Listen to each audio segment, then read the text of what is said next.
On Wednesday, Dina Boluarte was elected as Peru's first female president, concluding a historic day that saw her predecessor impeached by Congress and detained for accused acts of rebellion.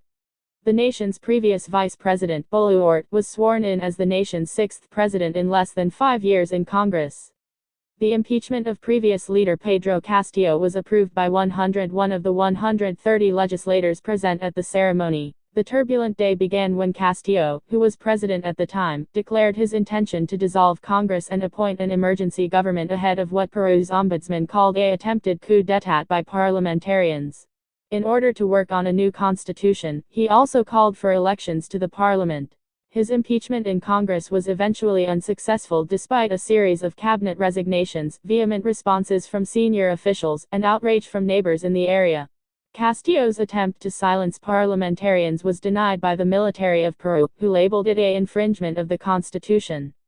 The dissolution plan of Castillo was also attacked by Boluarte, who called it a coup that aggravates the political and institutional crisis that Peruvian society will have to overcome with rigorous devotion to the law. On Twitter, the United States called on Castillo to reverse the action and allow Peru's democratic institutions to function according to the Constitution, according to U.S. Ambassador to Peru Elisa Kenna's tweet.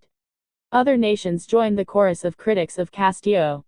Ned Price, a spokesman for the U.S. State Department, said in a statement, "We will continue to oppose and absolutely reject any acts that defy Peru's constitution, any act that undermines democracy in that nation."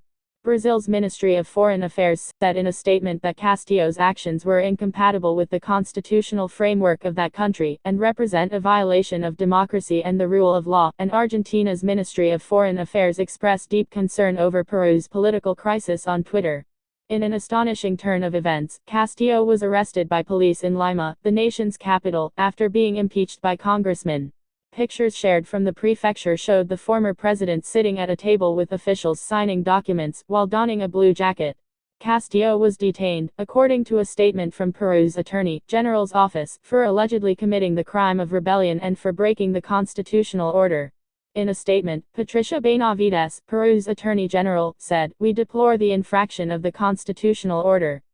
The political constitution of Peru declares that the country is a democratic and independent republic, and upholds the separation of powers. The constitution is the supreme law of the land, and no authority can disregard it or claim superiority over it." Castillo's brief tenure in office comes to a humiliating conclusion in this way. The former teacher and union leader, who was viewed as a member of a pink flood of young left-wing leaders in Latin America, emerged from obscurity to win election in a runoff in July 2021 by a slim margin. In spite of rising inflation in Peru, his lack of political experience, and fierce conservative opposition in Congress, he ran on a platform promising to rewrite the constitution and increase wealth redistribution by giving states greater control over markets and natural resources. He has struggled to follow through on these promises. Since its inception, the Marxist leader's cabinet has been in disarray. In less than a year, dozens of ministers have been appointed, removed, ousted, or resigned from their positions. Castillo has blasted the opposition for attempting to oust him from office on the very first day. He has claimed that Benavides utilized her office's investigations to plan a new kind of coup d'état against him. A constitutional complaint was made against Castillo by Benavides in October based on 3 of the 6 investigations her office had started. The complaint enables Congress to look into the former president on its own. Castillo has been the subject of numerous inquiries into, among other things, whether he used his position to acquire favor or special treatment for himself, his family, and closest supporters. Castillo has always refuted all accusations and reaffirmed his willingness to assist with any inquiry. He contends that the accusations stem from a witch hunt against him and his family by groups that refuse to recognize his election victory. In 5 preliminary criminal investigations, the former president is being investigated for allegedly orchestrating corruption schemes while in office. Prosecutors claim that he oversaw a criminal network that meddled with government agencies like the Ministry of Housing, the Ministry of Transport and Communications, and the state-run oil firm of Peru to influence public bidding procedures and benefit particular businesses and close cronies.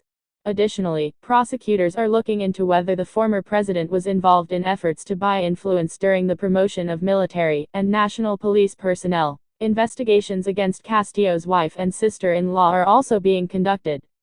Lilia Paredes, a former First Lady, is under investigation for allegedly organizing the criminal network. Benji Espinoza, her attorney, has emphasized her innocence and claims there are a number of problems and omissions in the inquiry of the former First Lady. Jennifer Paredes, her sister-in-law, is being looked into for alleged involvement in a criminal gang, money laundering, and aggravated collusion. She was detained until a judge terminated her 30-month preventive detention. She has also denied doing anything improper. In a speech broadcast live from the presidential palace on October 20, Castillo said, "My daughter, my wife, and my entire family have been attacked with the sole intention of destroying me, because they don't want me to finish my term. I promise you I will finish my term. I'm not corrupted."